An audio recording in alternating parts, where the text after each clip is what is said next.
আলহামদুলিল্লাহি ওয়াহদা ওয়াসসালাতু ওয়াসসালামু আলা মান লা নাবিয়্যা বা'দা আম্মা বা'দ قال الله سبحانه وتعالى وفي أموالهم حق للسائل والمحروم صدق الله العظيم। একটি হাদিসে আল্লাহ রাসূল সাল্লাল্লাহু আলাইহি ওয়াসাল্লাম বলেছেন, বুনিয়াল ইসলাম আলা খামস, ইসলামের ভিত্তি পাঁচটি জিনিসের উপর। পাঁচটি জিনিসের মধ্যে অন্যতম হলো ইতাউজ যাকাত, যাকাত প্রদান করা। মাল বা ধন সম্পদের সাথে সম্পর্কিত বিধানের মধ্যে সবথেকে বড় বিধান হলো যাকাতের বিধান। যেভাবে শারীরিক ইবাদতের মধ্যে সবথেকে গুরুত্বপূর্ণ ইবাদত হলো নামাজ, অনুরূপভাবে মাল বা সম্পদের সাথে সংশ্লিষ্ট ইবাদতের মধ্যে সবথেকে গুরুত্বপূর্ণ ইবাদত হলো যাকাত। এই দুইটি গুরুত্বপূর্ণ বিধানকে আল্লাহ পাক রব্বুল আলামিন কোরআনের বহু জায়গায় একত্রে উল্লেখ করেছেন। কমবেশ 32টি জায়গায় আল্লাহ তাআলা যাকাত এবং নামাজ একত্রে উল্লেখ করেছেন। আল্লাহ রাসূল সাল্লাল্লাহু আলাইহি সাল্লামের যুগে যখন সাহাবায়ে কেরামকে বিভিন্ন যুদ্ধে পাঠাতেন, তখন তাদেরকে তিনি হিদায়াত দিতেন, দিক নির্দেশনা দিয়ে দিতেন যে তোমরা শত্রুদের সাথে ততক্ষণ পর্যন্ত যুদ্ধ করতে থাকবে যতক্ষণ তারা ঈমান আনবে না, নামাজ পড়বে না এবং যাকাত দিবে না। অর্থাৎ ঈমান আনা, নামাজ এবং যাকাত প্রদান করা, এই তিনটি কাজ যতক্ষণ পর্যন্ত তারা করবে না, তারা মুসলমান হিসেবে গণ্য হবে না। এর দ্বারা বোঝা যায় নামাজ, যাকাত এই দুইটি মুসলমান হওয়ার আলামত।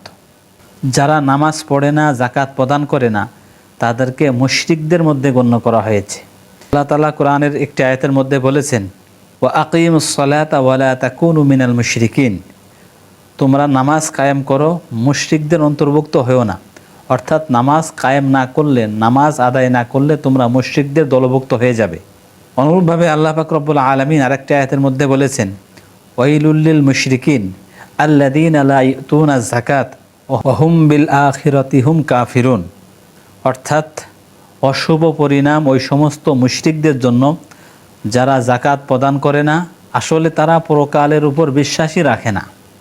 এই দুই আয়াত দ্বারা বোঝা গেল নামাজ এবং যাকাত এই দুইটি খাঁটি মুসলমান হওয়ার আলামত, প্রকৃত মুসলমান হওয়ার আলামত। উল্লেখিত আলোচনা দ্বারা আমরা বুঝলাম যাকাত প্রদান করা কত গুরুত্বপূর্ণ।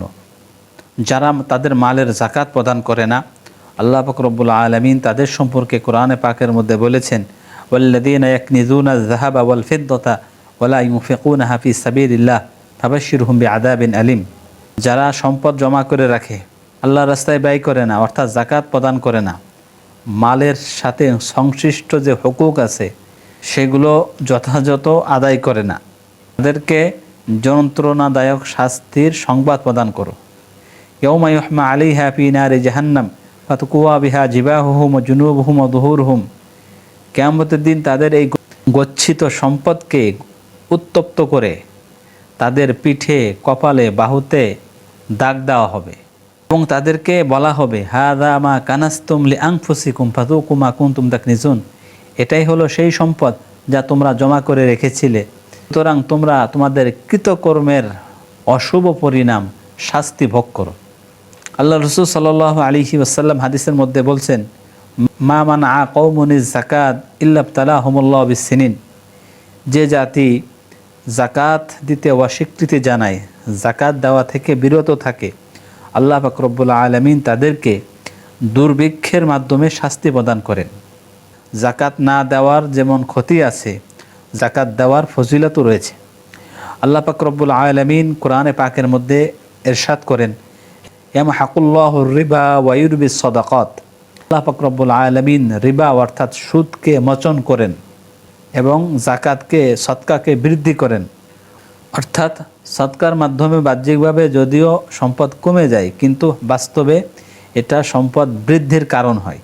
সদকার মধ্যে নফল সদকা যেমন অন্তর্ভুক্ত, অনুরূপভাবে ফরজ সদকা অর্থাৎ যাকাতও এর মধ্যে অন্তর্ভুক্ত। অনুরূপভাবে আল্লাহ পাক অন্যত্র ইরশাদ করেন, ওমা আতাইতুম মিন যাকাতিন তুরিদুনা ওয়াজহাল্লাহ। তোমরা যে যাকাত প্রদান করো আল্লাহ তাআলার সন্তুষ্টির উদ্দেশ্যে, ফাউলাইকা হুমুল মুযআফুন, এগুলো তাদের সওয়াবের মধ্যে বৃদ্ধি করতে থাকে। অর্থাৎ যাকাতের মাধ্যমে সওয়াব বৃদ্ধি পেতে থাকে। অনুরূপভাবে সওয়াবের পাশাপাশি সম্পদও আল্লাহ তাআলা বৃদ্ধি করে দেন। আল্লাহ পাক রব্বুল আলামিন আমাদেরকে যথাযথ জাকাত প্রদান করার তৌফিক দান করুন।